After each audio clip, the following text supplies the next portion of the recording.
Vamos a reflexionar el capítulo 10 de Mateo, del Evangelio de Mateo. Nos dice la palabra de Dios: misión de los 12.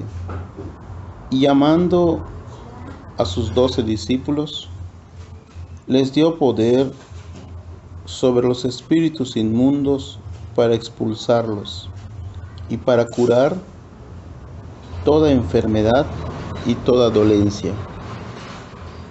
Dice, y llamando a sus 12 discípulos, primero aquí vemos que Jesús hace un llamado. Todos aquellos que les sirven tienen que ser llamados. No uno decide servir al Señor, sino uno le pide en oración o le suplica humildemente ser su discípulo y ser llamado. Jesús es el que nos llama para servirle. Y cuando Él nos llama, dice, les dio poder. ¿Y qué clase de poder? Sobre los espíritus inmundos para expulsarlos. Primero hay dos preguntas. ¿Qué es un espíritu inmundo? Y expulsarlos, ¿de dónde? Cuando dice para expulsarlos, echarlos fuera quiere decir, no especifica de dónde. Se entiende que de las personas, de los cuerpos, pero también pueden ser expulsados de una casa porque está infestada. Pueden ser expulsados de una ciudad, de una colonia, de un país, de una nación. Pueden ser expulsados de un objeto. Pueden ser expulsados de algún daño, alguna cuestión hecha en hechizo o brujería. Pueden ser expulsados también de los cuerpos, de las tentaciones. Acuérdense que no solo es una posesión, sino hay grados. Pueden ser expulsados también de la mente, de la imaginación. Pueden ser expulsados de alguna parte del cuerpo. Entonces, pero, ¿qué es un espíritu inmundo? Un espíritu inmundo es un espíritu de suciedad. Es un espíritu de impureza. Es un espíritu de bajeza. Esa inmundicia quiere decir como basura, algo muy repugnante, algo asqueroso. Luego dice, los nombres de los apóstoles son estos. Aquí nos damos cuenta cómo Jesús no tiene hermanos carnales o físicos. La palabra de Dios nos aclara de dónde vinieron sus apóstoles. Lo que pasa que en aquellos tiempos antiguos, como ahora, a los primos, a los tíos o aún a aquellas personas con que se convivió bastante tiempo, se les considera familia. Y a las personas sanguíneas más cercanas, como primos lejanos o cercanos, se les considera hermanos. Y eso era muy peculiar en esas regiones de Palestina, de Jerusalén, todo ese rumbo. Entonces dice la palabra de Dios, los nombres de los 12 apóstoles son estos. Primero, Simón, llamado Pedro, y su hermano Andrés. Santiago, el de Zebedeo, y su hermano Juan. Felipe y Bartolomé. Tomás y Mateo, el publicano. Santiago, el de Alfeo y Tadeo. Simón, el cananeo. Y Judas, el Iscariote, el que le entregó. A estos 12 envió Jesús, después de darles estas instrucciones. Aquí se menciona algo importante. Dice, a estos 12 envió Jesús, el envío. Entonces primero vemos cómo hay un llamado. Jesús llama a la persona para ser apóstol, para ser seguidor. Luego le da poder y luego le indica lo que tiene que hacer con ese poder es expulsar espíritus inmundos. O sea, la lucha no es contra carne, sangre, entre nosotros, no, sino contra espíritus inmundos que vuelan en los aires, que nos tientan, que nos atacan, que nos seducen. que luchan para que cambiemos nuestro razonamiento, pensamiento y tengamos contrariedades entre nosotros mismos. Y dice, y para curar toda enfermedad y toda dolencia. O sea, Jesús nos envía a orar por los enfermos, nos envía a predicar su palabra, nos envía a sanar los corazones heridos. Eso es toda dolencia. Nos envía a que las personas puedan ser más felices, puedan encontrar verdaderamente el amor de Dios y poder decir, ahora sí creo en Dios porque lo he experimentado. Dice, no toméis camino de gentiles, ni entréis en ciudad de samaritanos. Dirigíos más bien a las ovejas perdidas de la casa de Israel. Sabemos que la palabra de Dios es para todo mundo. Ya Cristo habla a Pablo y también los apóstoles llegan a tener conciencia de que el evangelio es para todo el mundo. Entonces no hay especialidades. Pero sí es importante mencionar que cuando la palabra de Dios dice a las ovejas perdidas de la casa de Israel, bueno, todo cristiano pertenece en fe a la casa de Dios. Entonces, todo hombre, criatura creada por Dios, pues tiene que ser rescatada porque en cierta forma esta es parte de esa casa, de ese reino. Y Dios quiere que todos se salven. Así que esta es la misión. Y dirigíos más bien a las ovejas perdidas de la casa de Israel, yendo, proclamad que el reino de los cielos está cerca. Ahí está. El envío incluye la proclamación. Esto quiere decir la evangelización, el dar a conocer a Jesús, el enseñar su palabra, el mostrarle al mundo a aquel que vino, nos amó y que dejó todo en el cielo para salvarnos. ¿Y de qué nos iba a salvar? Nos iba a salvar de la muerte, del pecado, de la inmundicia, del demonio y de todo aquello que nos aparta de la felicidad, del conocimiento, de la sabiduría y del amor de Dios, de esa plenitud de la cual fuimos nosotros escogidos por Dios.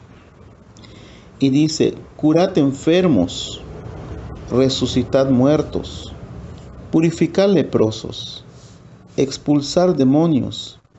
¿Gratis lo habéis recibido? Dadlo gratis. Esta es otra cuestión muy importante. Todo esto a donde hemos llegado en este momento ha sido gratis. Nadie hizo nada para merecerlo. Nadie compró, nadie pagó. El único que pagó con su sangre para nuestro rescate es Cristo. Pero no usó monedas económicas, sino usó su propio sacrificio. Así que nosotros recibimos gratis la bendición de Dios, la salvación. Recibimos gratis la vida eterna, recibimos gratis la felicidad.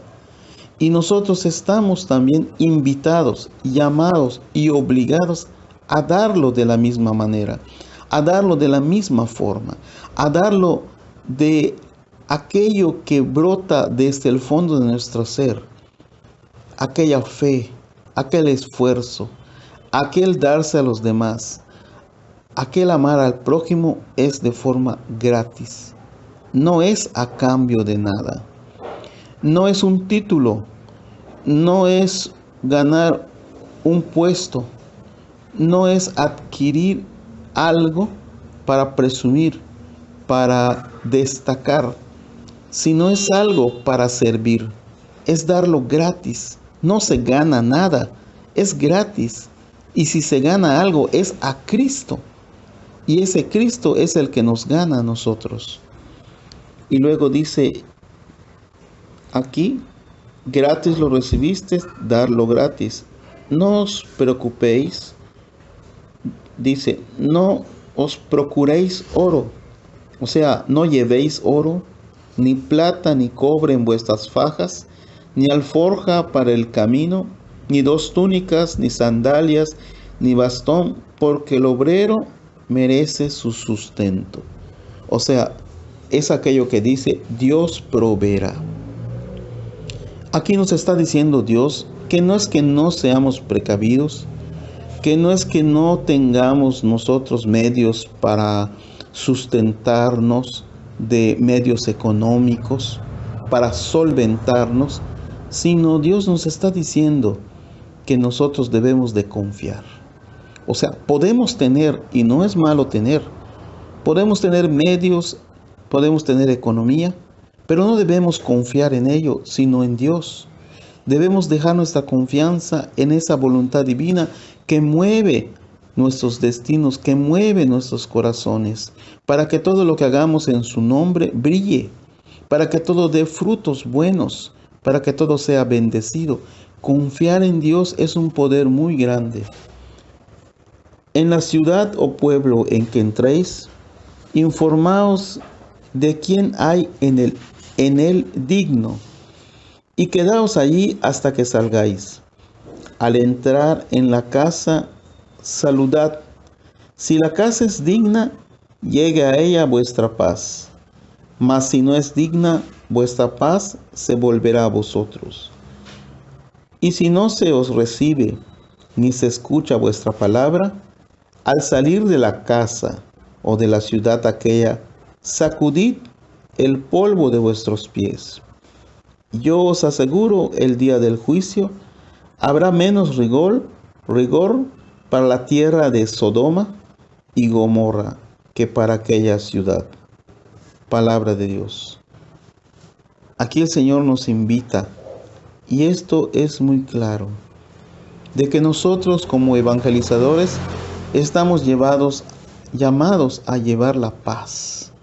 Y esa paz debe ser recibida, no puede ser rechazada.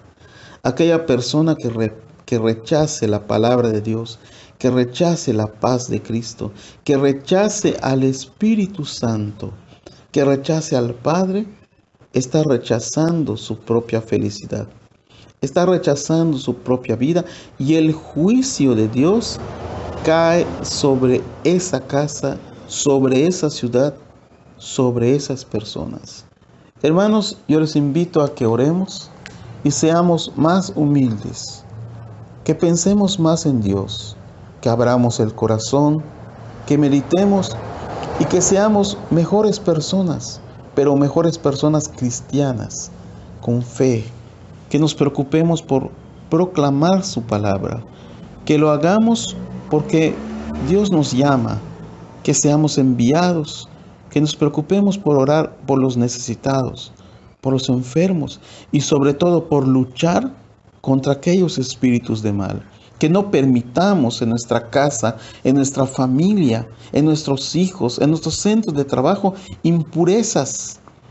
Que no permitamos clases de pecado que ofenden a Dios. Que no permitamos en nuestras casas, en nuestras familias, cuestiones lujuriosas, insultos, groserías, ofensas, calumnias, iras, pleitos, venganzas, maldades, maldiciones, brujerías, hechicerías, odios, resentimientos, y menos que en nuestra vida nunca permitamos cuestiones fuera de lo normal como parapsicología, como cuestiones de extranormal y cosas extrañas, sobre todo de terror y todo eso, porque ofende a Dios. A Dios no le gusta que nuestro espíritu, que nuestra alma, que nuestro cuerpo, que esta casa o este templo que es de Dios, sea habitada o sea ensuciada por cosas inmundas que entran a través de nuestros ojos, en la tele, en los cines, en las películas, a través de nuestros oídos, en las músicas satánicas de rock o de rock pesado o cuestiones que escuchamos y aceptamos. Así que Dios les bendiga. Amén.